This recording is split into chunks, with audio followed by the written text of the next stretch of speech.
I would like to talk about Neptune in your natal chart. I will be going over each and every house in this series, but this is the first video. I just want to give you a breakdown and just interpretation that are associated with Neptune, the mythology, and basically the energy that it represents in your natal chart. It's important to understand the nature of the planet, why it acts in the way it does, and only then we can really interpret it in our house or aspecting to another planet or whatever. So when it comes to Neptune originally rules the 12th house. It rules Pisces. So in this case, Neptune, I would say here, determines the energy of the zodiac sign of Pisces and not the other way around.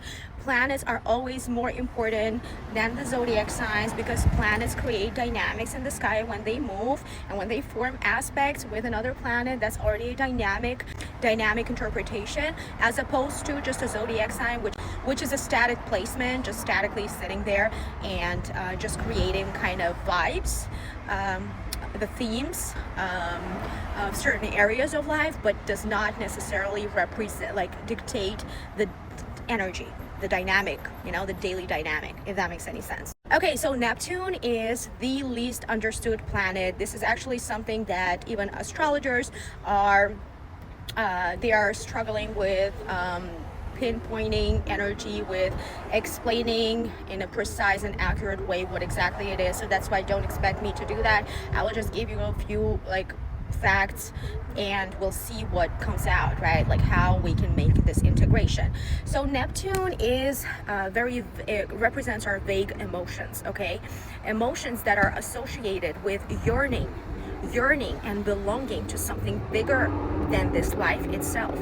It can be humanity, it can be homelessness issue, let's say, that really makes you passionate, and it's not selfish. This is just something that Neptune in your chart makes you want to associate with bigger than life, bigger than this system, bigger than what's going on around you. Let's say you want to care for animals, rescue shelter. That is a Neptunian sacrificial theme, okay? Neptune likes to sacrifice because it yearns to identify and resonate with a certain aspect of life that makes it feel bigger than this routine daily thing system that imposed on us, right?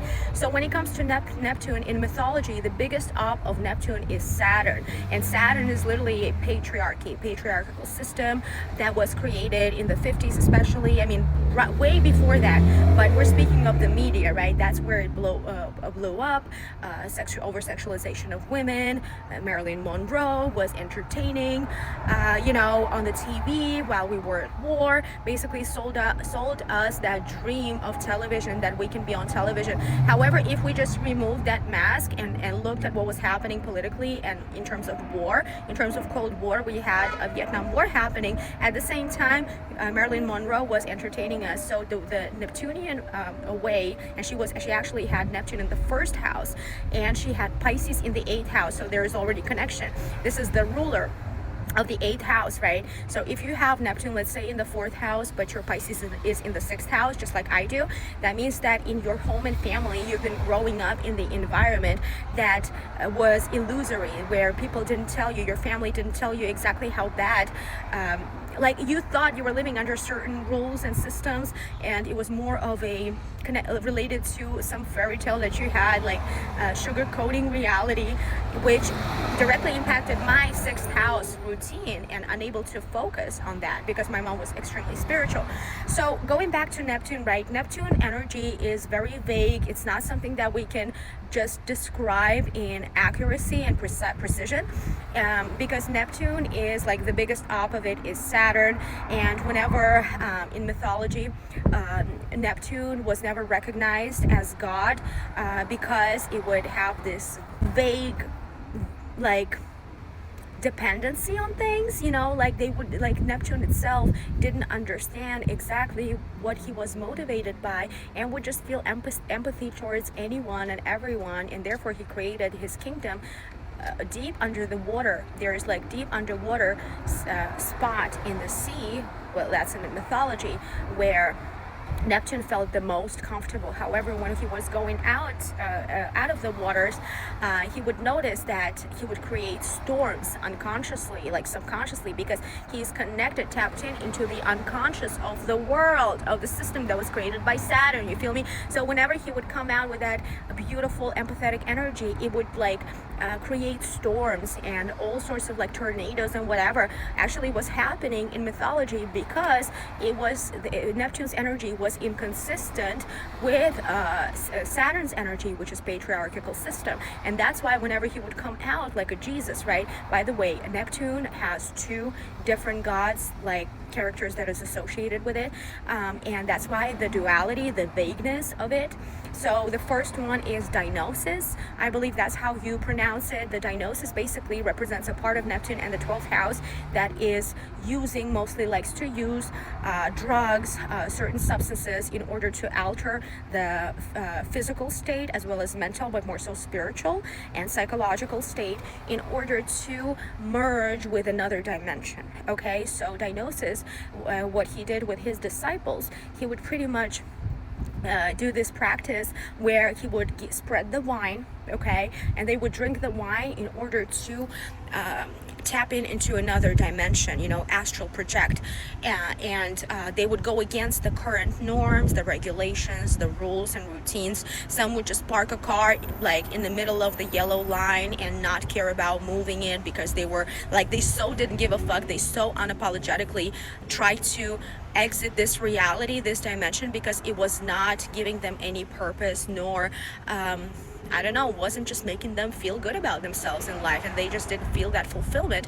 Hence why Dionysus did this to his disciples, where he gave them wine and they started to astral project into another dimension. So there's this basically, in practical terms, the way we can point it out would mean that let's say one side of Neptune wants to use drugs, wants to use some substances in order to escape harsh realities of life when there is restrictions, in the current reality. So there is that diagnostic way.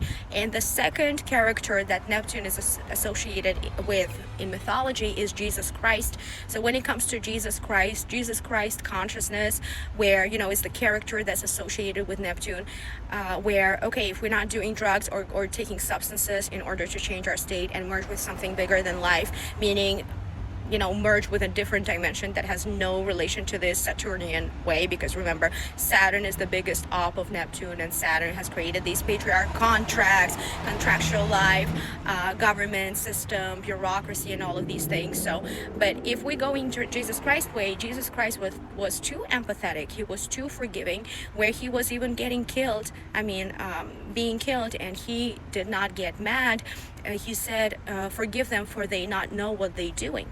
And this stuck with me forever. Like, ever since I read the Bible, it stuck with me. It doesn't mean that he was a weak ass bitch. It actually means that he was sent by God in order to spread the truth, right, the word. But the Saturn ways already took over at that time, that Pontius Pilate, he signed a contract to kill him, and he understood the intricacies, the ins and outs of Saturn, and still accepted it, because there was no other choice but to accept it. Like, he wasn't able to run away. He was already executed, right? What else to do? Accept the reality and go with the flow of it, and then he was resurrected. So you see, we have this duality with Neptune, and we do not need to repeat either or. We need to be in the middle. But if we do repeat either or, we need to come back to